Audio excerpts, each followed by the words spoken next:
Hoy tenemos la presencia del antropólogo Diego Prieto, director del Instituto Nacional de Antropología e Historia, quien nos va a presentar un informe respecto de los trabajos que se han realizado de salvamento arqueológico en las obras del Tren Maya. Diego.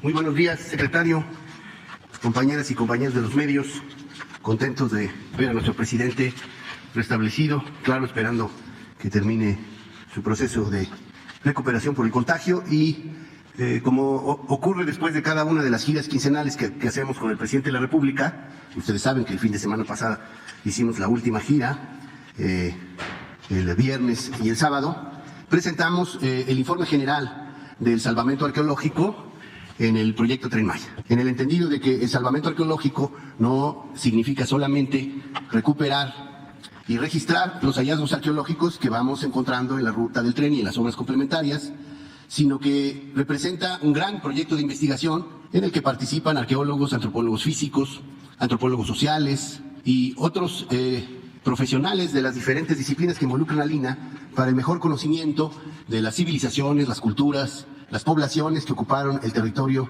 en los diferentes momentos del devenir de estos pueblos, fundamentalmente vinculados a la gran nación maya que emerge desde siglos antes de nuestra era y que todavía está presente en las comunidades y pueblos mayas de México y Centroamérica. En el caso del salvamento en el proyecto Tren Maya, les puedo compartir que ya de los tramos 1 al 5, es decir, de Palenque a Tulum, Quintana Roo, hemos concluido el 100% de los vistos buenos de obra.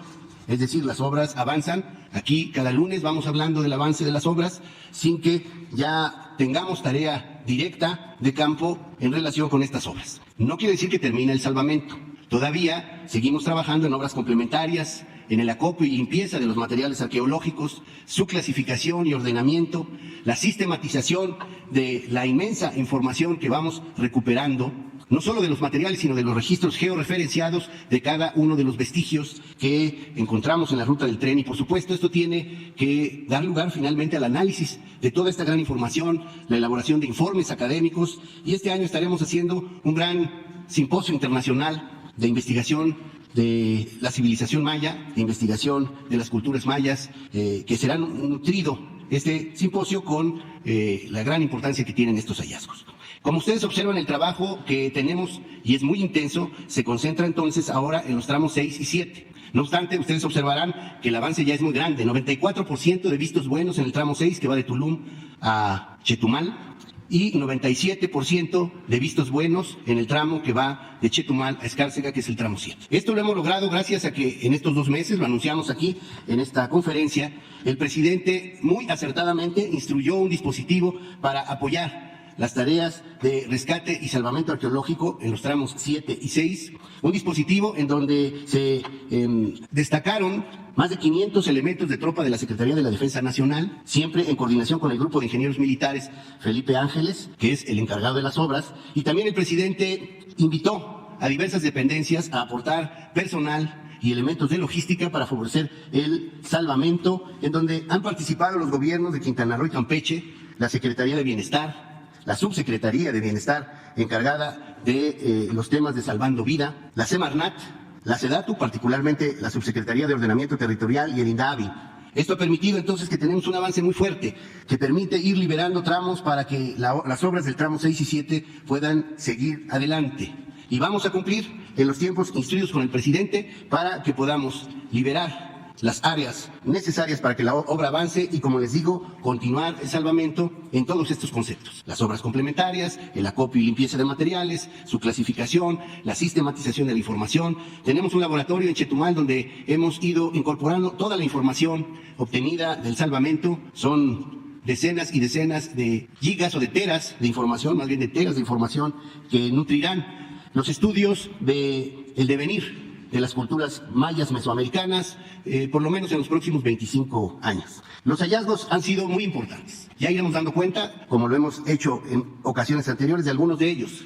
El viernes, todavía con el presidente, le pudimos presentar algunos hallazgos muy interesantes que sobre todo están apareciendo en el tramo 7, en donde prácticamente a cada paso vamos encontrando estructuras, plataformas, edificios abovedados, y en donde hemos tenido que encontrar soluciones de ingeniería imaginativas y cuidadosas para salvar esta información y estas estructuras arqueológicas. Probablemente incluso muchos de estos edificios en su momento, con posterioridad, puedan ser restaurados para que en el curso del tren, para que los viajeros que van por el tren vayan observando estos edificios, estas pirámides, estas plataformas. El viernes les decía que le mostramos al señor presidente una cabecita, es una urna que en el cuerpo tiene una figura de Chac, el equivalente a Tlaloc, dios del agua, y en la tapa tiene una cabecita del dios Cahuil. El dios Cahuil es una deidad vinculada al rayo, a la fuerza, al poder, y evidentemente el rayo siempre vinculado con la lluvia y por lo tanto con el dios Chac. Es muy importante, aunque es una cabecita pequeña que le vamos a pedir a Difusión de Lina que se las dé a conocer, porque hay muy pocas representaciones de bulto del dios Cahuil. Hasta ahora solo conocemos 3 que aparecieron en Tikal, Guatemala. Hay que entender que la gran nación maya no tiene que ver con las fronteras actuales. Abarcaba México, Guatemala, Belice, Honduras y El Salvador. Entonces, solo hay 3 representaciones de Cahuil de bulto. Había. Y esta es la primera que aparece en territorio mexicano. El dios Cahuil sí aparece representado en pinturas, aparece representado en hachas votivas, aparece representado en relieves, aparece, por ejemplo, en el Códice Dresden y en el Códice Maya de México, antes Grolier, pero no es frecuente que aparezca, digamos, como una figura en 3 dimensiones. El propio sábado, porque ahora las tareas de arqueología se concentran en Promesa, platicamos con el presidente y quiere que buena parte de los arqueólogos que están trabajando en el salvamento después concentren esfuerzos en el programa de mejoramiento de zonas arqueológicas, y el sábado el presidente subió imágenes de una zona muy bonita que está entre Cancún y Isla Mujeres, que es el Meco, dando un ejemplo de las zonas que vamos a estar atendiendo. Son 26, como aparece en la lámina. Una corresponde a Chiapas, una a Tabasco, 4 a Campeche, 10 a Yucatán y 10, ahora puedo decir que 11 a Quintana Roo. Entre ellas está el Meco en en el área metropolitana de Cancún. Y otra zona que se va a atender y de la que ya se ha hablado aquí en las conferencias y en los medios, es una zona que tiene un enorme potencial para la investigación y para lo que podría significar un área de atracción cultural y turística, que es Ixcabal, en el sur de Quintana Roo. El último video que le presentamos al señor presidente el viernes habla precisamente de esta impresionante zona arqueológica, hasta ahora no abierta al público, y que lo haremos el año próximo, que es Ixcabal, municipio de Baquelcalar, en el estado de Quintana Roo. Video.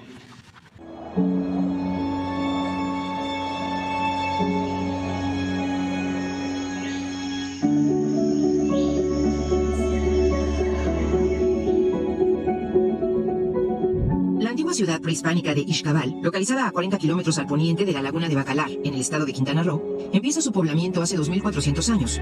Tuvo sus momentos de mayor esplendor entre los siglos 3 y 7 de nuestra era, y siguió fungiendo como un importante centro de poder que articulaba las regiones de la selva maya, chiapaneca y campechana con el Petén guatemalteco y con el oriente de la península de Yucatán hasta el siglo X, cuando tuvo su fin el periodo conocido como clásico de la civilización maya.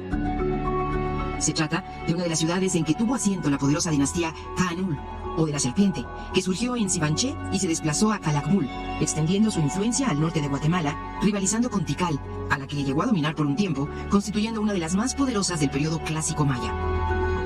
Ixcabal, en maya, significa entre bajos, nombre que denota el hecho de que la ciudad se emplazó en terrenos que se inundan en temporada de lluvias, por lo que el estudio de esta región habrá de contribuir a comprender el desenvolvimiento de la agricultura maya en la península de Yucatán.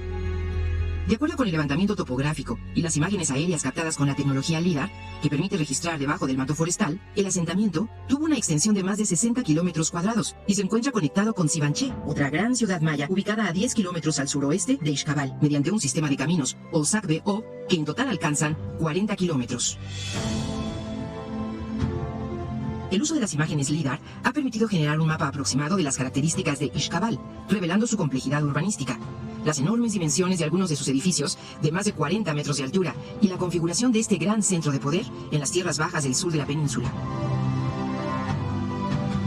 Esta gran urbe maya, cuya existencia era desconocida hasta finales del siglo pasado, y hasta el año 2009 comenzó a ser estudiada de manera sistemática por el INAH, ha sido considerada dentro del programa de mejoramiento de zonas arqueológicas Promesa Tren Maya, con el objetivo de poder abrirla al público en agosto de 2024. Entre sus construcciones, de las más grandes en el extenso territorio maya, son de admirarse algunos edificios de estilo Petén, caracterizados por su verticalidad y prominencia. También cuenta con ejemplos arquitectónicos de otros estilos y de gran belleza y elegancia, como el edificio E4, orientado al poniente, con una escalinata de peldaños estucados, rastros de pintura e impresionantes mascarones en su fachada, de hasta 5 metros de altura. O el edificio E5, con vestigios de pintura mural, glifos y bajorrelieves de figuras asociadas con el inframundo y con el flujo de sangre, donde también se halló una sugerente máscara de barro con la imagen del rostro de un jaguar, decorado con cinabrio, orejeras y cuentas tubulares de piedra verde. La traza de la ciudad incluye un conjunto de calzadas que conectan los conjuntos ceremoniales, las áreas habitacionales y los humedales dedicados a la agricultura, que en conjunto muestran la monumentalidad que alcanzó Ixcabal en su tiempo de esplendor. Uno de sus elementos constructivos más sobresalientes es un espacio delimitado al sur por un reservorio artificial de agua de lluvia conocido como Aguada de los Cocodrilos, hecho por los mayas antiguos para contar con agua todo el año, para el riego y el sustento. Se trata de un rectángulo de 80 por 60 metros, de lados rectilíneos y paredes talladas cuidadosamente para evitar su erosión, con una profundidad de 5 metros que representa una gran obra de ingeniería hidráulica, que mucho nos ayudará a comprender los sistemas agrícolas en la región. Gracias al Tren Maya, Ceba a Balam y al Promesa, Ixcabal recibirá una importante inversión para continuar con los procesos de investigación y conservación, liberar algunas de sus estructuras principales, habilitar la comunicación con Bacalar y con la estación del tren y ofrecer este sitio magnífico al disfrute de los viajeros y de las comunidades en el entorno, como una muestra más de la grandeza y sabiduría de la gran nación maya mesoamericana, cuya memoria, legado y fuerza cultural siguen vivas en los pueblos mayas del presente, componente fundamental de la diversidad cultural de México y de América. Malo kinti talakles, kimakimot imuilik Ixcabal. Yujukekat italakles, este talikesik titular kayo kolka. Watsotsi de Ujlamaco. Behla yukimakolle titón. Este tig me allá ya caset sopok, kik sauni polalim, tinaklo. Veratuna nakles te simikago.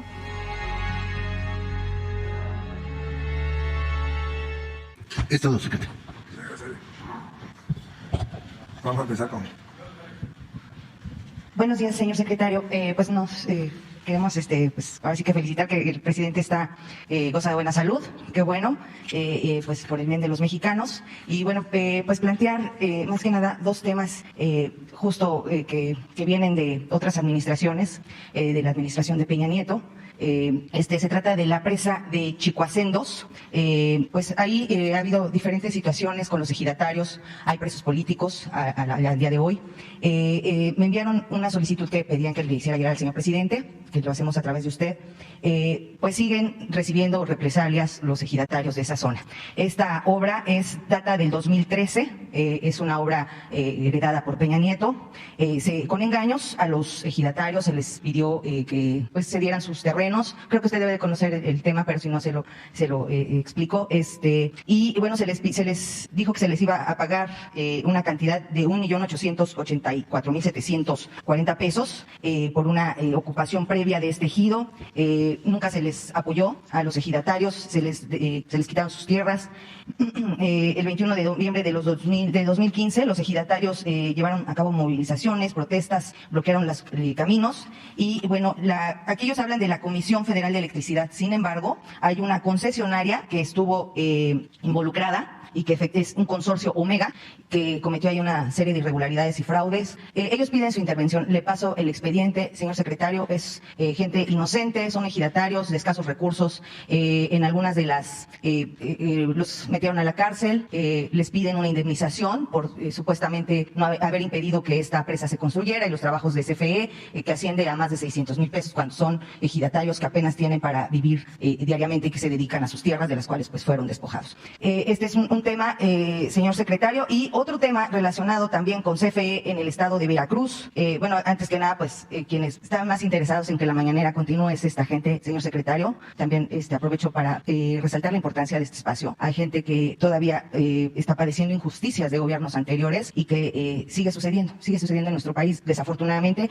y que este espacio permite que el señor presidente intervenga. Le quiero comentar otro tema, decía, del estado de Veracruz, donde en el 2016, en Palenque, Chiapas, esto es en Palenque, Chiapas, en el ejido de Santuario Ríos, pues les quitaron la energía eléctrica desde el 2022 por un arbitrario corte de energía eléctrica ordenado por Guadalupe de la Cruz Montejo, quien fungía como oficial mayor de estos municipios. Y bueno, pues hasta la fecha los habitantes siguen luchando porque la Comisión Federal de Electricidad les reinstale el servicio. Ellos pues hicieron de igual manera un pago y desafortunadamente pues a la fecha tienen esta problemática.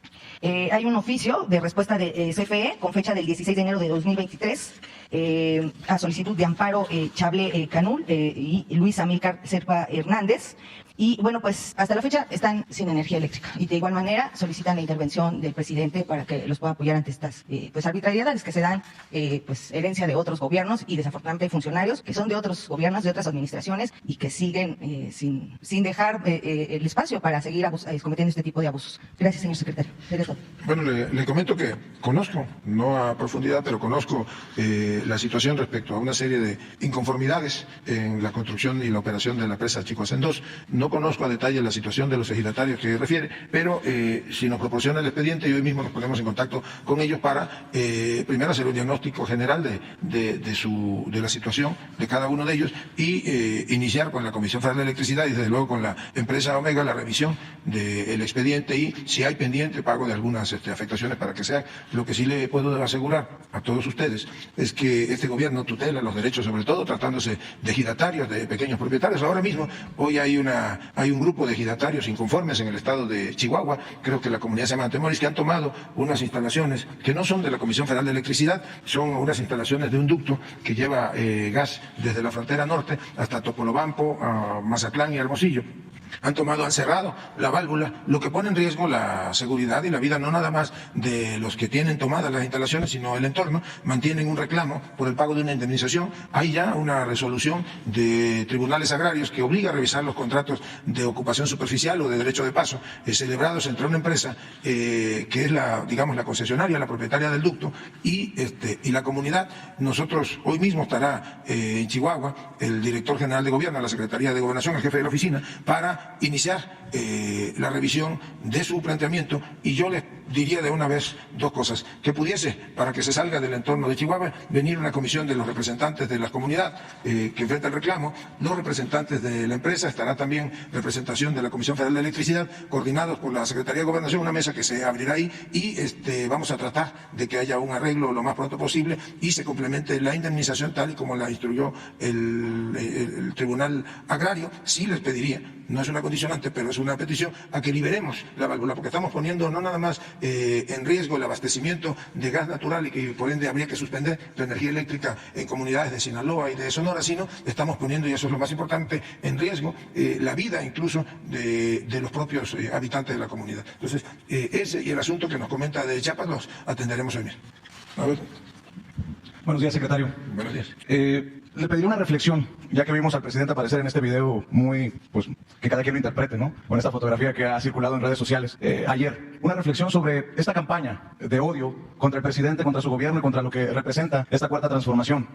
Escuchaba en un programa de televisión a nivel nacional a Sergio Sarmiento decir que a falta de información se especula y pareciera que ese es el actuar, el modus operandi de algunos personajes que se dicen, pues, grandes periodistas, vacas sagradas de esta élite. Y quisiera escuchar una reflexión, secretario, sobre esta campaña de los que hablaban de un infarto del presidente como Raimundo Riva Palacio, que forma parte de esta mesa a la que me refiero, y de algunos que tienen hasta representantes aquí mismo en Palacio Nacional en estas mañaneras, que si el presidente está bien, porque el presidente está bien, y si el presidente no aparece, porque no aparece. ¿Qué le deja esta campaña de carroñería contra el presidente y contra el gobierno de la cuarta transformación? Bueno, yo diría que es lamentable que por responder a intereses evidentemente políticos se llegue al nivel de una campaña de odio. El presidente, afortunadamente, como lo dijimos desde el lunes aquí en la mañana y como él lo dio a conocer el domingo, está bien, está recuperándose ya plenamente. Tuvimos la oportunidad los mexicanos de verlo ayer en el video que hizo público en sus redes sociales. Está recuperándose totalmente del COVID.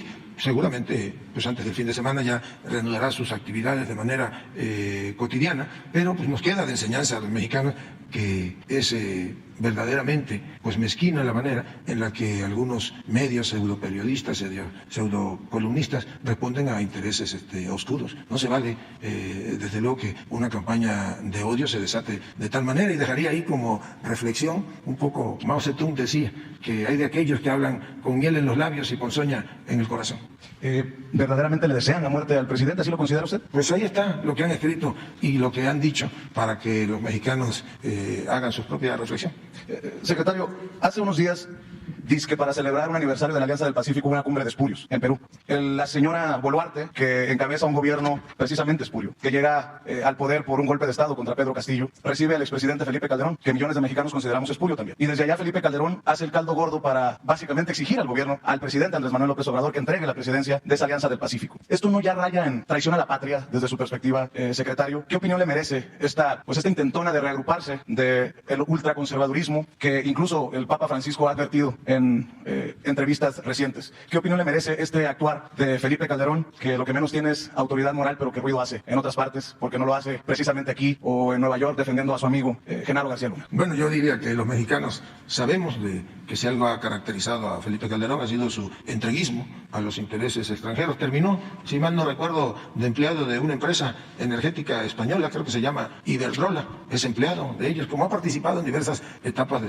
su vida como empleado de intereses extranjeros, y no se caracterizó precisamente por su nacionalismo cuando ocupó la presidencia. Pues a nadie se nos olvida, por ejemplo, la operación Rápido y Furioso, por la cual todavía hay un pendiente, y es el que responda por las muertes de muchos inocentes. Rápido y Furioso, para quienes no lo saben, fue una estrategia que supuestamente estaba diseñada para que, en colaboración con agencias del gobierno americano, se entraran armas a territorio nacional. Esas armas iban a tener una especie de chivo localizador y se iban a hacer llegar a la delincuencia organizada, y que con ese localizador pues iban a poder ubicarlos y detenerlos. En realidad entraron muchos miles de armas a territorio nacional, ninguna dotada de esa tecnología, y terminaron armando a las bandas de la delincuencia organizada, y con esas armas murieron muchos inocentes mexicanos, murieron miembros del ejército, de nuestras fuerzas armadas, que por defender o por combatir a la delincuencia organizada pues fueron brutalmente masacrados. Tenemos entendido que hay una investigación en tribunales internacionales, en La Haya específicamente, en contra del expresidente Calderón y de algunos otros funcionarios de esa época. Dejemos que los tribunales internacionales hagan su trabajo, pero la justicia tarda en llegar, pero llega, y más cuando se trata de crímenes de lesa humanidad como el que les acabo de platicar. Pues tampoco se nos olvida que Genaro García Luna, que fue secretario de Seguridad Pública de Felipe Calderón, está preso en Estados Unidos, en Nueva York, acusado, declarado culpable, entre otros, por narcotráfico. Entonces, pues no extraña la declaración de Felipe Calderón. Yo diría que en el caso de Perú, pues el gobierno federal, cumpliendo una instrucción del presidente de la República, ha actuado con altura de miras. Aquí está, por ejemplo, se le otorgó asilo a la esposa y a los hijos del presidente Castillo, se les da todo el apoyo a los niños para que puedan mantener su educación, reciben atención permanente del gobierno federal por instrucción del presidente, y pues es verdaderamente lamentable una posición, una declaración política alineada al conservadurismo y desde luego contraria al interés nacional. Pero ¿cuál sería la postura del gobierno? ¿Lo ha platicado con el presidente? Ahora que vimos al presidente tan recuperado, ¿ha habido una comunicación entre ustedes como presidente, como primer mandatario, como secretario de Gobernación sobre este tema? No, sobre este tema en específico no hemos conversado. Es algo que corresponde seguramente de manera directa, y yo creo que el canciller lo ha hecho, a la Secretaría de Relaciones Exteriores. Ellos son los encargados, de entrada fueron los encargados del traslado, de brindar todas las condiciones de seguridad a la familia del presidente Castillo, y actualmente son quienes mantienen la atención a ellos, como atienden todo lo referente a los asuntos internacionales. Secretario, si no fue sobre este tema, ¿sobre qué temas ha hablado con el presidente? ¿Qué le ha dicho? ¿Qué le preocupa? ¿Qué le ha encargado? Bueno, hemos hablado estos días. Yo, por ejemplo, le comentaba de la del estatus, que guardaban algunas iniciativas que se enviaron a la Cámara de Diputados. Ya la Cámara de Diputados cerró, ayer clausuró su periodo. Las 16 iniciativas más o menos están ya las minutas en la Cámara de Senadores, y yo le informaba puntualmente de otros hechos, le hacía o le presento un breve resumen de lo que se presenta en la mesa de seguridad todas las mañanas, y hablamos de otros temas. Le informé ayer de la reunión que habíamos tenido con los gobernadores, que había sido convocada con anterioridad, y el avance de los temas que allí se trataron. Uno era la evaluación de la estrategia nacional Nacional de Seguridad, y lo otro, la evaluación del avance de los programas de bienestar. Si me permite, para cerrar, secretario, y le ofrezco una disculpa por la falta de cortesía, Vicente Serrano, conductor de Sin Censura, en Sin Censura TV.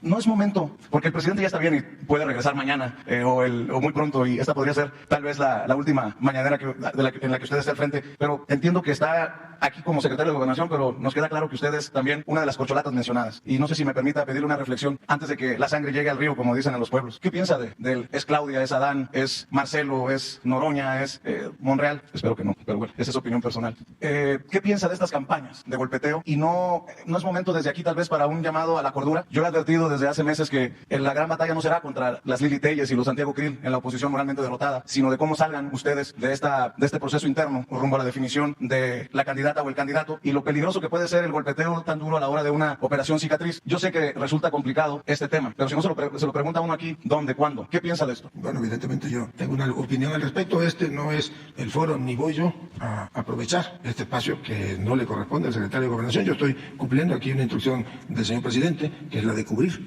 el espacio, atender esta conferencia de prensa en tanto él termina de recuperarse. Ya habrá tiempo para platicar de los temas que ustedes comentan, pero pues el día de hoy yo estoy aquí centrándome en atenderlos a ustedes y a lo que ustedes preguntan, cuestionan, lo que planteen aquí en esta conferencia, que evidentemente son temas relativos al ejercicio cotidiano del gobierno, y esa es la instrucción que el presidente de la República me ha dado, y yo voy a cumplir estrictamente con eso. ¿No ha habido ni siquiera un llamado de atención del presidente para que se le bajen 2 o 3 rayitas al golpeteo?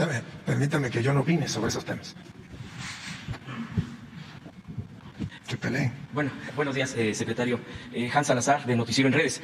Preguntarle sobre que Andorra está preguntando, investigando sobre particularmente vuelos hechos por parte del expresidente Peña Nieto con aviones del abogado Collado, que está preso precisamente por lavado de dinero y delincuencia organizada. Preguntarle qué información se tiene desde el propio gobierno federal al respecto, si se ha pedido información al gobierno de México, o si usted sabe si se ha solicitado a la Fiscalía General, y si no, qué postura tiene el gobierno federal con estas investigaciones que se están llevando a cabo con respecto al expresidente Peña Nieto. Bueno, yo le diría que, al menos en la Secretaría de Gobernación, no tenemos conocimiento de alguna investigación del gobierno de Andorra en contra del expresidente Peña Nieto. Lo que sí le puedo decir es que, derivado de un proceso en contra del señor Juan Collado, hay una cantidad de dinero de su propiedad que está, y eso es público, son varios millones de euros que están, digamos, en proceso de congelamiento. Así lo solicitó la institución financiera de Andorra. Están congelados en ese país, y desde luego que hay una investigación en ese país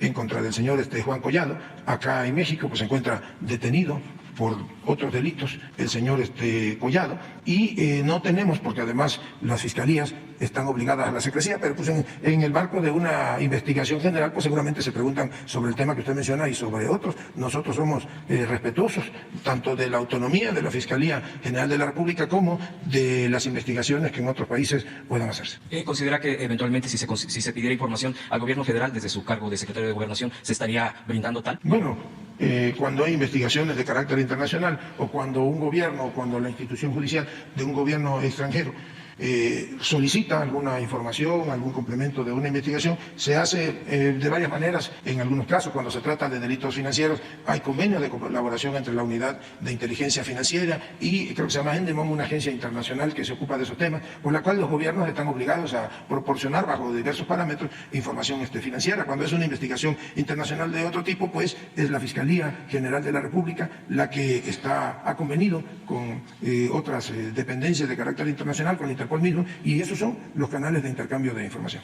No es directamente el gobierno federal. Digamos que hay una investigación o una intervención o una participación del gobierno federal cuando, por ejemplo, llega a través de los conductos diplomáticos una solicitud de extradición, pero eso no tiene que ver nada que ver con una investigación complementaria. En segundo punto, secretario, con respecto a la aprobación, en este caso en la Cámara de Diputados, y que ya mencionado está en el proceso legislativo, ahora en la de senadores, hay críticas, hay cuestionamientos respecto a que fue en fast track estas reformas que obviamente, bueno, pues si no le gustan a la oposición o si no estuvieron de acuerdo, van a juzgar que los procedimientos fueron en ese sentido de manera así. Está, por ejemplo, ahora encabezado estado en uno de los medios ubicados y etiquetados con la derecha, que fueron al vapor. ¿Qué respondería respecto a este juicio que se hace respecto a estas aprobaciones o este proceso de aprobaciones de varias reformas? Incluso apenas se decía que en tweets, en redes sociales, parte de la oposición, que incluso ya se estaba desapareciendo al CONACYT, que así como se quería desaparecer al INAI, que es uno de los discursos claramente de la derecha, ahora se estaba desapareciendo ya en este proceso legislativo al CONACYT. Y ahorita una última intervención, si me permite, secretario. Bueno, yo lo primero que sugeriría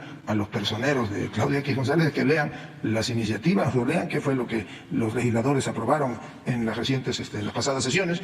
Desde nuestro punto de vista no se violentó el proceso legislativo. ¿Por qué? Porque las iniciativas, por ejemplo, que el Ejecutivo envía, llevan toda una ruta de tramitología que pasa por el dictamen en las comisiones para que puedan ser votadas en el Pleno. Y cuando se trata de iniciativas que presentan los diputados, hay algo que le llaman dispensa de trámite. Hay fallos incluso de la Suprema Corte que validan que, tratándose de iniciativas de legisladores, puede haber dispensa de trámites y puedan pasar directamente al Pleno. Algunas, entiendo, de las que se aprobaron básicamente en la penúltima sesión de Cámara de Diputados, fueron presentadas de manera directa por legisladores. Otros, como fue el caso de la iniciativa de modificación a la Ley de Ciencia y Tecnología, la del CONACYT, esa se discutió y se votó en las comisiones para que después pasara al Pleno, y ahí la mayoría de los legisladores la aprobaron. No vemos nosotros ninguna irregularidad en el trámite legislativo y más bien esperamos que en las próximas sesiones el Senado de la República pueda discutir y pueda votar las minutas que han sido enviadas por la Cámara de Diputados. Le sugería entonces este tema de que hace falta leer las iniciativas. Pues primero que las lean para que vean qué contienen.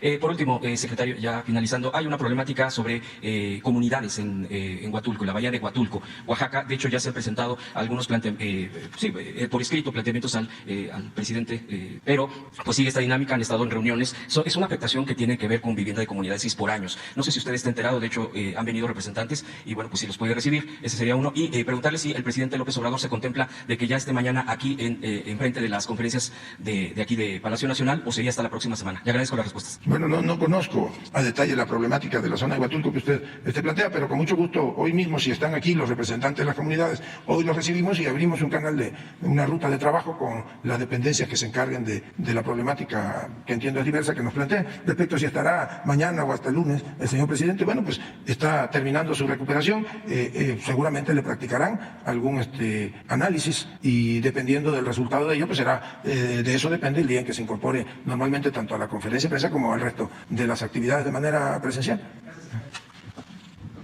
Hola, señor secretario, Juan Felipe Prado de Comunicante MX Tijuana. Señor, rápidamente, un tema muy importante. En su calidad de secretario de Gobernación, ¿qué mensaje le da usted a la población cuando vemos que hay mentes mezquitas, como dice mi compañero Vicente, quienes han atacado al presidente de la República, aseverando que tiene problemas de salud delicados? ¿Qué mensaje le da usted al pueblo de México para desmentir a estos sinvergüenzas que únicamente se han dedicado a manchar la imagen del señor presidente de la República? Bueno, yo lo que diría es que tontos son aquellos que creen que el pueblo es tonto. Pues los mexicanos, primero, desde luego que confiaron. Ayer publicaron una encuesta desde el principio que el presidente tenía COVID. Se enteraron por un comunicado que él hizo público en sus redes sociales. Y pues la mayoría del pueblo de México ya conoce de qué calaña o de qué están hechos esos que solamente destilan odio en sus columnas, en sus periódicos. Qué lamentable es que haya llegado al exceso un diario de la península a decir que el presidente había sufrido un infarto o un supuesto infarto. Yo reitero, pues todos lo vimos, el presidente goza de cabal salud, está recuperándose en las últimas etapas de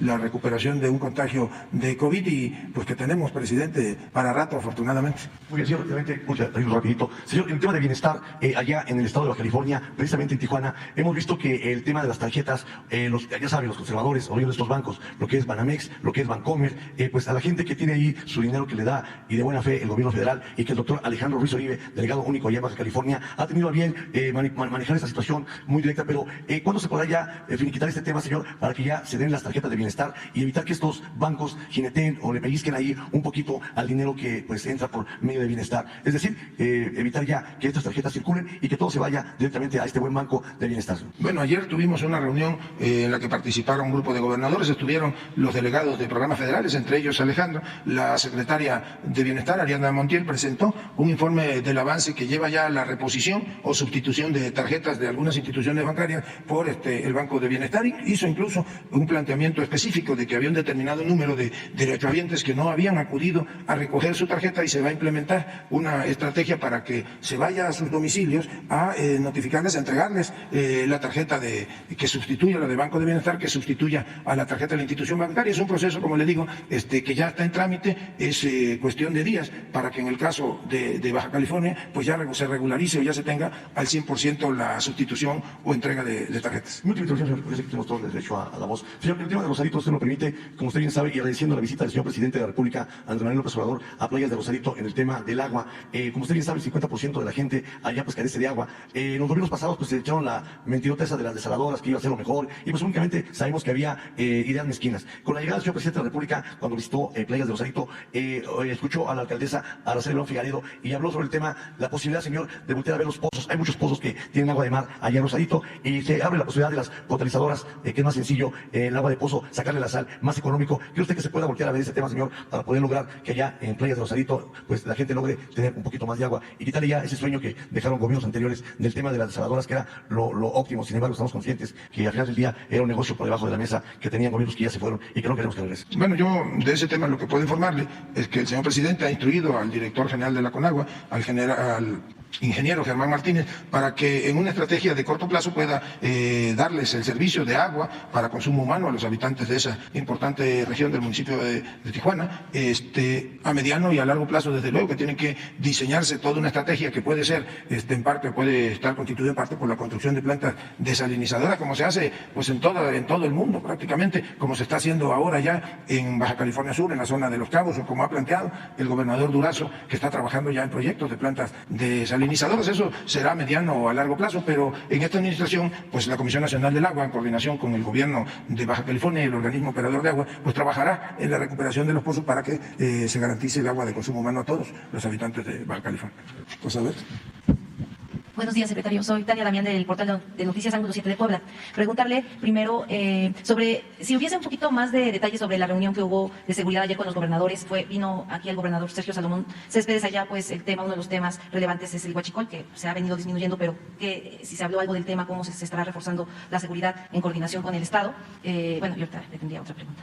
Bueno, en el caso de la presencia o la participación del gobernador del Estado de Puebla, Sergio Salomón, el día de ayer, pues primero le comento que el gobernador participó ayer de manera extraordinaria en la reunión del Gabinete de Seguridad. Ahí nos presentó un diagnóstico, hizo una solicitud para trabajar específicamente en un tema relativo a la seguridad en el Estado de Puebla de manera coordinada, de manera extraordinaria. Se acordó ahí que vamos a enfocarnos en lo que él nos había planteado y que se va a trabajar de manera conjunta. Después estuvo aquí en la conferencia de prensa y posteriormente participó en la reunión. Fue una reunión en términos de generalidades. Se atendió primero el diagnóstico que guarda la Estrategia Nacional de Seguridad estatal y regional y desde luego nacionalmente, pero no hubo especificidades estado por estado. Fue una evaluación de carácter general, sí, respecto de todos los temas de los cuales se ocupa o de los cuales se atiende con esa estrategia nacional, sin que habláramos de un problema en específico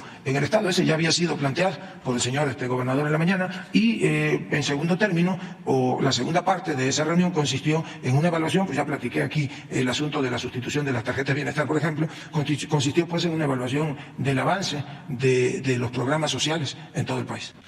Y si se podría resumir entonces cuál fue como el principal mensaje de la reunión de seguridad, la coordinación, o cómo van a seguir buscando disminuir pues este tema pues que todavía está pues latente en algunas partes. Bueno, pues es una evaluación de la Estrategia Nacional de Seguridad. Pues es entendible que quienes formamos parte del Gabinete de Seguridad pues estamos obligados a guardar la secrecía respecto de la evaluación incluso de la propia estrategia. Solamente les diría que se está recuperando la seguridad, que hay una baja en la incidencia delictiva a nivel nacional y que avanza bien la Estrategia Nacional de Seguridad, que hay una disminución, como aquí se ha presentado, se ha hecho público, por ejemplo, en delitos de alto impacto como el secuestro, que trae una reducción más allá, un poco más del 60%, el homicidio doloso, que es quizá el momento en este momento el delito de más alto impacto también trae una reducción ya considerable. Entonces avanza bien la Estrategia Nacional de Seguridad. Gracias, secretario. Otro tema que quiero plantearle, allá las oficinas del Registro Agrario Nacional, solo están en Puebla capital y se saturan demasiado. No sé si habría posibilidad, para apoyar a los mismos ejidatarios que tienen que esperar uno o dos días formados, porque hacen todo tipo de trámites, desde la regularización de su ejido, temas de compraventa, todo lo que tiene que ver con el Registro Agrario Nacional, pues que hubiese una posibilidad de poner alguna oficina dentro del Estado. Puebla es un Estado grande, con 217 municipios. Y también ayer surgió un tema de inconformidad de algunos sindicalizados. Comentaron que es un tema a nivel nacional, pero que el tema del Registro Agrario Nacional pudieran apoyar a los ejidatarios a lo mejor para que no se tengan que trasladar a la capital. Bueno, lo demás es que se trasladen, sino que tengan que esperar 1, 2 o 3 días ahí o varias horas formados desde temprano. Y bueno, el otro tema, ¿cuál es su previsión? Ya decía que hay 16 minutos en el Senado. ¿Cuál es la previsión? ¿Cree que se aprueben cuántas? Está lo de la ley minera, está lo de 3 de 3. ¿Se necesitaría una reunión extraordinaria para tratar de avanzar? ¿Hay las condiciones? Porque ahí la oposición ha sido compleja en el Senado. ¿Cómo ve ese tema? ¿La oposición qué, perdón? Ha sido un poco complejo lograr los acuerdos. Por ejemplo, lo del INAI. ¿Cómo ve? ¿Cuál es la previsión para lograr la aprobación de varias minutas que están ahí en el Senado? Bueno, nosotros confiamos en que los senadores de la República analizarán primero en comisiones las minutas que le han enviado la Cámara de Diputados. Hay tiempo durante los días que restan a este periodo, sin violentar, como nunca lo hacen, este proceso legislativo, para que puedan dictaminar las comisiones y puedan ser discutidas en el Pleno. Entiendo que en el caso del nombramiento pendiente de comisionados del INAI, pues hay toda una... La ley prevé un mecanismo de nombramientos, o de cómo deben hacerse esos nombramientos. Creo que tiene tiempo aún el Senado para discutir ese y otros temas y en todo caso aprobar o devolver a la Cámara de Origen, por su facultad como Cámara Revisora, las minutas que hoy tienen allí. Sí, como no, con mucho gusto platicaremos con el secretario de la SEDATU, que es el encargado del sector, y desde luego con el gobernador del estado, y si la situación que usted nos indica es exacta, vamos a tratar de implementar un mecanismo para hacer más ágil la atención en las oficinas del Registro Agrario Nacional. Buenos días, Liliana Piña de tiempo.com.mx y puentelibre.mx. Mi primera pregunta es acerca de los reportes que se tienen de las caravanas que han llegado de migrantes y también en el caso del Instituto Nacional de Migración de Ciudad Juárez. ¿Cómo van las investigaciones y cuántas personas han sido despedidas? Bueno, hay una caravana migrante que partió de la ciudad de Tapachula hace algunos días, anoche. La integraban más o menos 700 personas de diversas nacionalidades. Están siendo atendidos de manera permanente por personal del Instituto Nacional de Migración. Se les brinda auxilio desde el punto de vista del sector salud y está atendiendo el Instituto Nacional de Migración las solicitudes que ellos han venido presentando. Se les garantiza su libre tránsito por el país, incluso digamos que elementos de seguridad custodian para evitar algún contratiempo el avance de la caravana. No ha llegado, como dice usted, a algún punto en específico. Entiendo, han manifestado su intención de trasladarse a la Ciudad de México. En otras ocasiones dicen que su destino es alguna ciudad en el norte, pero se les está atendiendo de manera permanente. Ayer mismo a una integrante, creo, de nacionalidad guatemalteco se le dio atención, se le proporcionó atención médica y se le otorgó o inició ya su trámite para la obtención de una visa humanitaria. Su segunda pregunta era ¿cuál, perdón? En el caso del Instituto Nacional de Migración, ¿cómo van las investigaciones y si se tiene el reporte de las personas que han sido despedidas? Bueno, entendemos y conocemos que la Fiscalía General de la República ha iniciado una investigación por los lamentables hechos de la estación migratoria de Ciudad Juárez. Hay algunos exfuncionarios o funcionarios detenidos, sujetos a proceso. Creo que son 5 o 6, el responsable de la estación migratoria entre ellos. No conocemos, no es nuestra tarea conocer a fondo qué contienen las carpetas de investigación. Más bien nosotros confiamos en que la Fiscalía General de la República haga su trabajo, como siempre, con profesionalismo, que deslinde responsabilidades y en todo caso que pida la judicialización de quién o quiénes resulten ser responsables de los hechos. Sí le digo que nuestra posición es que no haya impunidad para nadie. Por otra parte, lo que sí corresponde al gobierno federal pues es la atención tanto a las familias de los que lamentablemente fallecieron como a quienes están en el país que resultaron con lesiones, que han sido atendidos en los hospitales del sector salud, tanto estatal, del gobierno que opera el gobierno propiedad y que opera el gobierno del estado de Chihuahua, básicamente los hospitales en Ciudad Juárez, y de la atención que se les proporciona por parte del gobierno federal en el Instituto Mexicano del Seguro Social, en el ISSSTE o en hospitales aquí en la Ciudad de México a las cuales fueron trasladados. Creo que al día de hoy solamente hay un hospitalizado en el estado de Chihuahua, en el hospital estatal que tiene su sede allí en Ciudad Juárez, y 6 creo permanecen hospitalizados y recibiendo atención médica aquí por parte del Instituto Mexicano de Seguro Social. Y en otro tema, acerca de la venta del avión presidencial, si nos podrían dar un poquito más de los detalles y también cuál fue la pérdida económica, si se sufrió y si ahorita se encuentra el avión en tierras mexicanas o ya les abandonaron. Bueno, pérdida económica no hay ninguno. Como todo bien, pues es sujeto de depreciación, y para poder enajenar un bien, pues se tiene que solicitar un avalúo. En todo caso, se practicaron los avalúos. Estará aquí seguramente ya la semana próxima el secretario de Hacienda y el director general de Banobras, que son quienes conocen a detalle la operación, quienes condujeron, como debe de ser en términos de ley, el proceso de venta, y ellos ya aclararán no solo sus dudas, sino darán puntualmente los detalles de la operación. Bueno, después sí que tú ya te brincaron. ¿Qué tal? Muy buenos días, secretario, buenos días a todo el mundo. Juan Hernández de Diario Basta, de Grupo Cantón y Tabasco Hoy.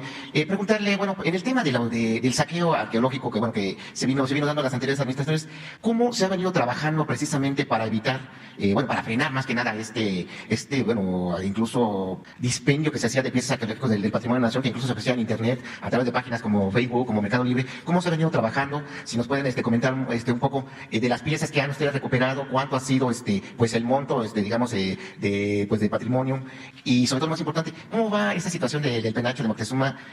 ¿Qué avances ha habido en torno a esta materia? Esa es mi primera pregunta. Bueno, pues vamos a aprovechar que está aquí Diego Prieto para que nos hable de ese tema. Bueno, sí, efectivamente es una política muy firme del gobierno mexicano la recuperación del patrimonio mexicano que se encuentra ilícitamente en el extranjero, y además, antes que ello, pues evitar el saqueo, evitar la salida ilegal de materiales arqueológicos y evitar la impunidad en esta materia. Afortunadamente, el Estado mexicano cuenta con una legislación que es la Ley Federal sobre Monumentos y Zonas Arqueológicos Artísticos Históricos. Esta ley determina que cualquier monumento arqueológico, ya sea de carácter inmueble o de carácter mueble, es decir, cualquier objeto de carácter arqueológico, es propiedad de la nación, inalienable, imprescriptible, inembargable, y está fuera de cualquier acto de comercio. Comerciar bienes arqueológicos es ilegal para nosotros, tanto en México como en cualquier otro país del mundo. Exportar bienes arqueológicos sin sacarlos del país es ilegal y por supuesto que tiene que ser sancionado, es un delito. Hacer excavaciones o saqueos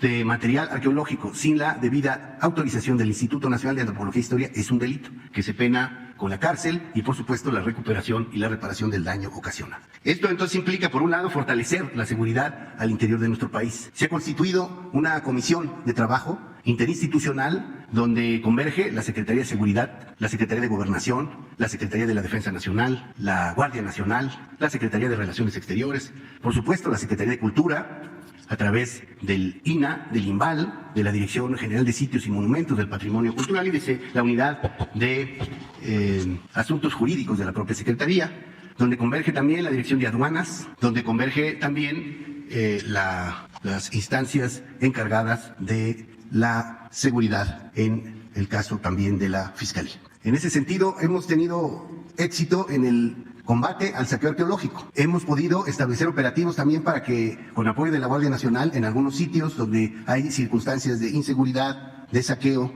de tráfico, que detectamos, por ejemplo, a través de las redes o del Internet, la Guardia Nacional ha hecho presencia. Ahora tenemos dispositivos en 11 sitios arqueológicos, en 11 regiones arqueológicas, donde nos ayudan a ejercer funciones de vigilancia, funciones de persuasión y también, en alguna medida, de investigación ministerial.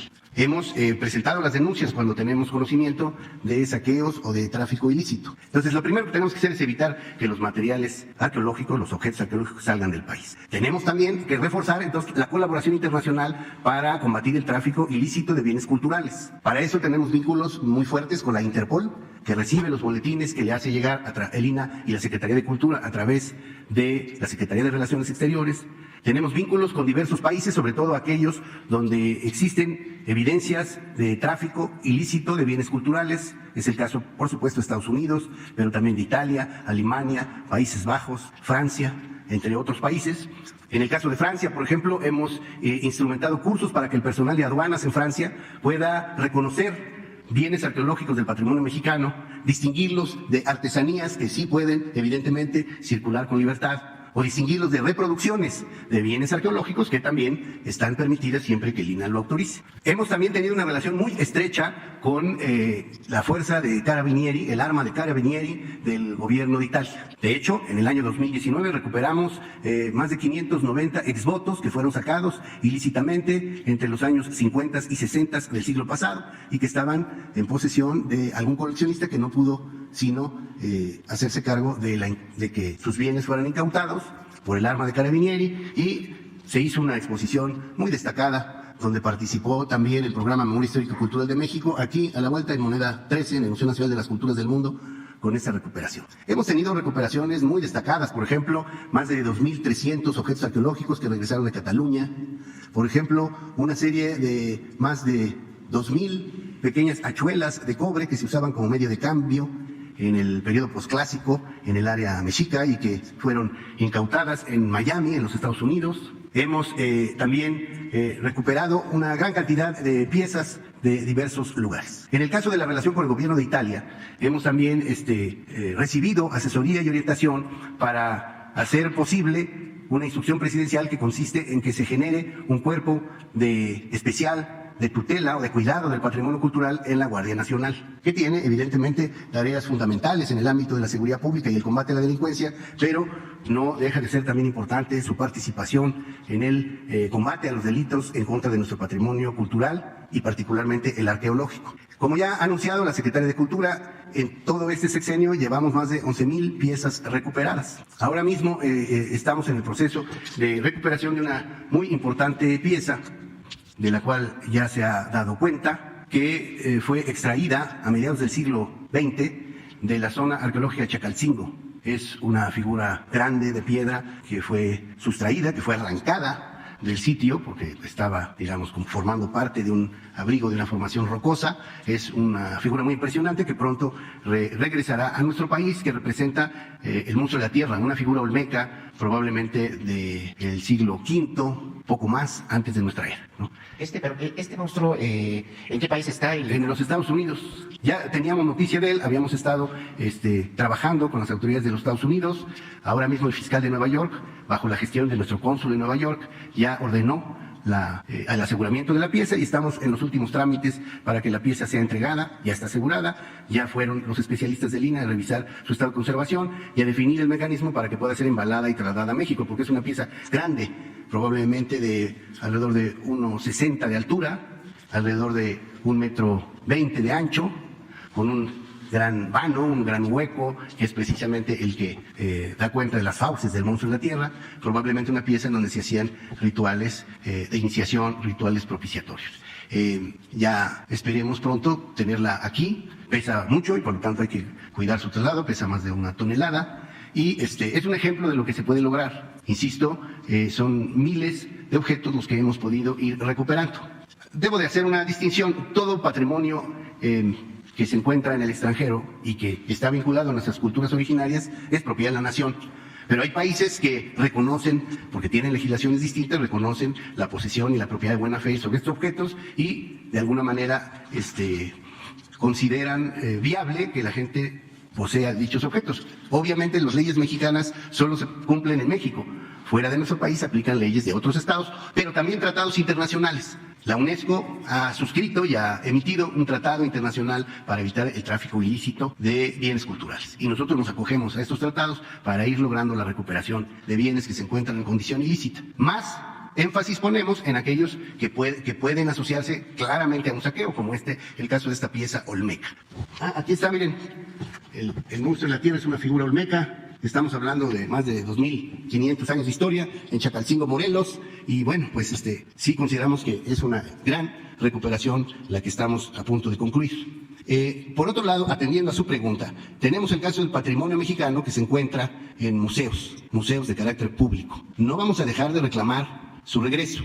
Vamos, por supuesto, porque además la ley nos obliga a seguir considerando que sus bienes son propiedad de la nación y tienen que regresar. Sin embargo, obviamente ahí estamos hablando de temporalidades mucho más largas. El penacho del que usted habló probablemente salió en el siglo XVI. No obstante, para nosotros es un objeto integrante del patrimonio mexicano y debiese estar aquí. Se han hecho las gestiones, ha habido una negativa, el gobierno mexicano no va a establecer conflictos con estados hermanos por estos motivos. Sabemos que lo que subyace es una diferente visión jurídica. Hemos también hecho un enorme esfuerzo para inhibir las subastas que de bienes arqueológicos se llevan a cabo en algunos países, señaladamente en Francia. Otra vez, la diferencia entre el marco jurídico de México y el de Francia hace que, por ejemplo, en el caso de Francia, se le pide que México acredite las condiciones de tiempo, de modo y circunstancia en que salieron los bienes que van a ser puestos a la venta. Obviamente esto no es posible. México, como sucede con otros países, sostiene que en todo caso es el posesionario, ¿no? Es la casa de subastas la que tiene que acreditar cuál ha sido, digamos, el tránsito de la pieza y cómo es que llegó a manos del presunto poseedor o de quien la pone a la venta. Hasta ahora este tema de la carga de la prueba no se ha modificado en el caso de Francia y el país reclamante, México, tiene todavía que acreditar, y no lo podemos hacer siempre, las circunstancias o la manera como salieron estas piezas fuera del país. Sin embargo, se han logrado evitar algunas subastas, se ha logrado una conciencia muy fuerte de recuperación del patrimonio que corresponde a otras naciones. En el caso de Francia, recientemente alguna familiar de un coleccionista hizo entrega voluntaria, ha habido entregas voluntarias en Países Bajos, se han recuperado bienes de la cultura yaqui que estaban en un museo en Suecia, en Estocolmo, no en Estocolmo, en Suecia, Gotemburgo, que correspondía a un ajuar de la danza de pascolas y venado, la danza yaqui, y pues se ha recuperado este material que estaba en un museo. Es decir, también se ha logrado que algunos museos empiecen a sensibilizarse y, por supuesto, lo que también hemos logrado es que haya ya una conciencia de los países de colaborar en el tema del tráfico ilícito para la recuperación de estos bienes. De manera que vamos avanzando, hemos logrado buenos resultados y, por supuesto, sobre todo, hemos logrado lo que antes no ocurría, que el INAH no estuviese solo en la tarea. Ahora tenemos el liderazgo del presidente, tenemos esta comisión, tenemos el respaldo y cobertura de la Secretaría de Cultura, tenemos a una gran cantidad de cónsules y embajadores que están trabajando en esta tarea. Por ejemplo, lo que hizo la cónsul de México en Cataluña, en Barcelona, fue muy importante. Esta recuperación de más de 2.300 objetos arqueológicos fue gracias a que nuestras representaciones diplomáticas están muy activas con este tema. Incluso hemos dado pláticas en las reuniones que se hacen siempre a inicio de año de embajadores y cónsules para sensibilizarlos en esta tarea. Gracias. Gracias. Bueno, pues ya las últimas dos, porque dele pues y después allá atrás para. Gracias, secretario. Buenos días, Luis Valdés, de Diario 24 Horas. Tengo algunas preguntas. Primero, hoy comparece Emilio Lozoya ante juez por el caso agronitrogenados. Su defensa ha insistido en que busca un acuerdo y que quiere lograrlo. Pero ¿cuál sería la postura del gobierno del presidente ante este caso en concreto? Esa es la primera. Bueno, nosotros hemos sostenido primero que no debe de haber impunidad para nadie, que confiamos en el trabajo tanto de la Fiscalía General de la República como de la Autoridad Judicial en este caso, que todo imputado pues tiene derecho, todo individuo, ciudadano que esté sujeto a un proceso, pues tiene derecho a explorar y en todo caso a obtener un acuerdo reparatorio. Pues eso no está en la órbita del Poder Ejecutivo, corresponde al Poder Judicial.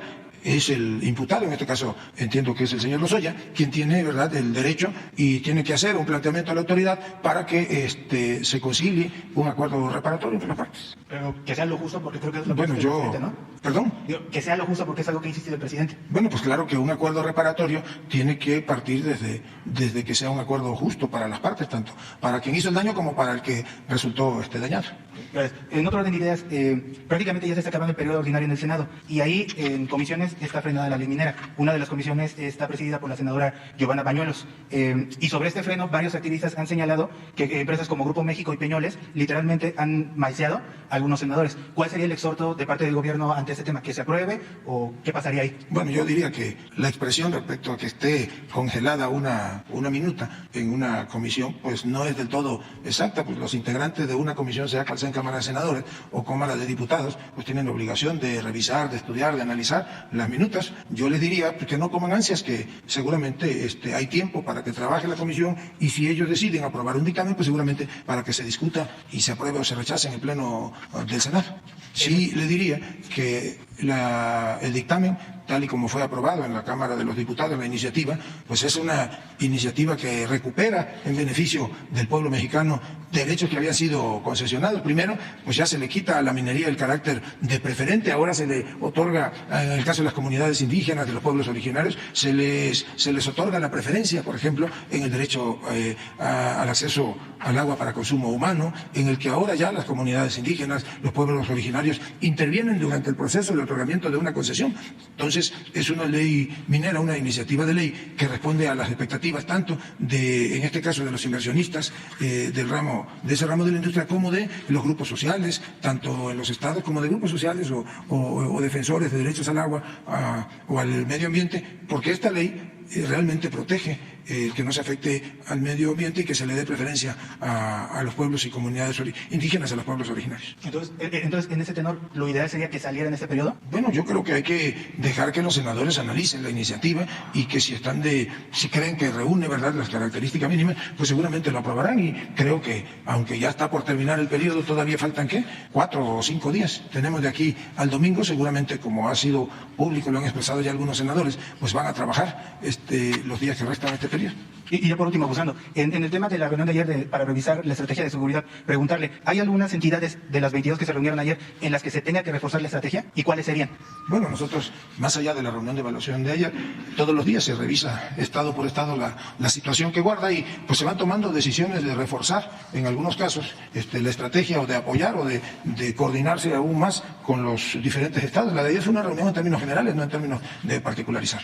Bueno, gracias. Pues allá atrás, porque ya de ahí nos vamos a desayunar chanchamitos. Ok. Gracias, secretario. Muy buenos días. Miguel Arzate, del Sistema Público de Radiodifusión del Estado Mexicano, Canal 14. Preguntarle, secretario, se filtraron imágenes de la estación migratoria de Ciudad Juárez, Chihuahua, esta estación migratoria donde lamentablemente ocurrió el incendio que provocó la muerte de 40 migrantes.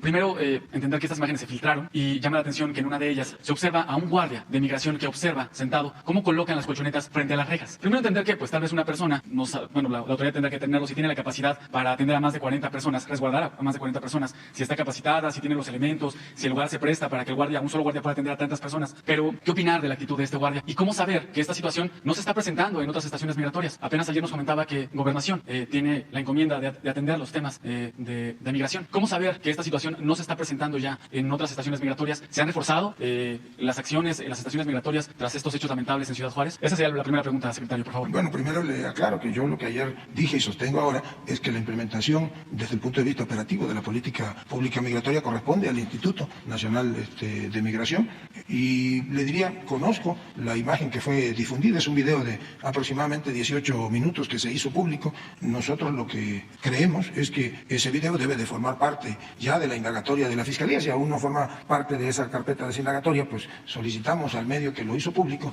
que haga entrega de él o que lo comparta a la Fiscalía General de la República, para que en el marco de una investigación que debe de ser conforme a derecho, pues se deslinden responsabilidades. Es probable que de ese video pues surjan evidencias de responsabilidades de personajes, de sea funcionarios, sea de los mismos migrantes, que al día de hoy no conocen la autoridad, y todo ciudadano que tenga conocimiento o que tenga la prueba de la comisión de posibles hechos de carácter delictivo tiene la obligación de entregarlos a la autoridad correspondiente, y pues yo exhortaría a quien es propietario de ese video o de esa posible prueba, que lo haga llegar a la brevedad a la Fiscalía General de la República, que es la autoridad responsable de investigar y de en todo caso judicializar o terminar de integrar una carpeta para que los responsables o probables responsables sean sujetos a proceso. Respecto a lo que usted señala, hay una evaluación permanente y hay una revisión permanente en las estaciones migratorias, en todas las estaciones migratorias del país, en la cual participan no nada más diferentes miembros o funcionarios o empleados del gobierno federal, sino que participa representación de la Comisión Nacional de Derechos Humanos, de la Comisión de Ayuda a los Refugiados e incluso de la ONU, y todos los días se trata de certificar que las condiciones en las que los migrantes están en los diferentes centros de atención sean las óptimas, que se les proporcione alimentación adecuada, que haya atención de salud y que haya mejores espacios para la convivencia, para hacer, pues digamos, hasta más grata su estancia en territorio mexicano o en las estaciones de migración. ¿Sí se reforzaron las medidas? ¿Hubo un cambio tras la tragedia ocurrida? Siempre ha habido una atención permanente del Instituto Nacional de Migración. Muy bien, secretario. Como segundo tema, quisiera preguntarle también respecto a la relación con la Suprema Corte de Justicia de la Nación. Hace unos días, el viernes pasado, el presidente López Obrador nos habló de una reunión que tuvo la secretaria Rosa Isela con la ministra presidenta de la Suprema Corte. También nos habló acerca de que algunos ministros tuvieron comunicación con usted para ver esta decisión sobre la Guardia Nacional. Desde que la ministra Norma Piña asumió la presidencia de la Suprema Corte, el presidente ha manifestado de que al parecer hubo una ola de deliberaciones a favor de delincuentes. En el tiempo que lleva la ministra Piña, se han tomado decisiones como la de la Guardia Nacional y también decisiones sobre el llamado Plan B de la reforma electoral. Secretario, ¿cómo evalúa la gestión de la ministra Norma Piña, si cree que esta gestión es muestra de que las cosas están cambiando y ahora hay una autonomía, una división de poderes. ¿Cómo evalúa que ahora los ministros pues bueno, lo hayan buscado a usted pues para tratar de realizar un enjuague, como se llama, al mero estilo de los gobiernos pasados, donde hubo actos de corrupción? Si podría darnos una evaluación de la gestión de la ministra Piña, por favor. Bueno, yo ya hablé los últimos 3 días, si mal no recuerdo, he estado hablando de ese mismo tema. Comentamos cuál fue nuestra participación, la de la participación de la secretaria de Seguridad Ciudadana. Yo creo que ya no vale la pena hablar sobre un tema tan trillado. Sí reitero que la relación del Ejecutivo, esa es la instrucción del presidente, con en el caso específico de la Suprema Corte de Justicia de la Nación, pues se dará en el marco de la división de poderes en un trato institucional. Bueno, pues muchas gracias. Mande.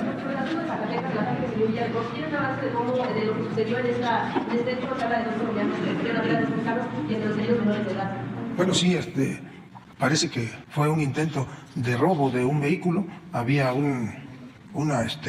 fueron detenidos en la carretera y en la disputa, porque intentaron impedir que les robaran el vehículo, les dispararon, atacaron a los que iban en el vehículo. Parece que era un vehículo incluso de esta propiedad o concesión de Uber. Hay 2, si mal no recuerdo, ciudadanos de nacionalidad colombiana que fallecieron. Una de ellas falleció al llegar a un hospital ahí en Zacatecas y entiendo que el tercer fallecido es un ciudadano mexicano. Ya están las autoridades realizando la investigación. Hay algunos indicios sin que podamos nosotros o debamos de profundizar en cómo va el estado cuál es el estatus de la investigación, si hay atención por parte de algunas instancias de la Secretaría de Seguridad y Protección Ciudadana, y entiendo que Fiscalía del Estado con Fiscalía General de la República están trabajando de manera conjunta en la investigación. Pues muchas gracias a todos, nos vemos mañana ya. Chanchamitos.